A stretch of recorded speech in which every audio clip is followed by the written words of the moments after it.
Aluminium factory में boiler फटला से एकटा मजदूर के मौत भ गेल जखनकि कतेको मजदूर घायल छथि। समस्तीपुर के पूसा रोड स्थित वैनी थाना क्षेत्र में एल्युमिनियम फैक्ट्री में बॉयलर फटला से एकटा मजदूर के मौका पर मौत भ गेल जखनकि एहि हादसा में कतेको मजदूर बुरी तरह से घायल अछि।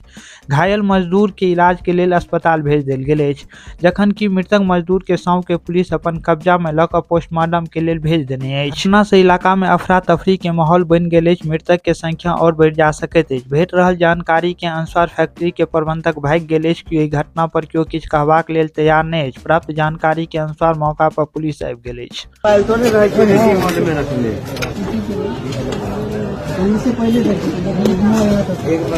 हम कॉल पे बात कर रहे थे, वीडियो कर रहे हैं।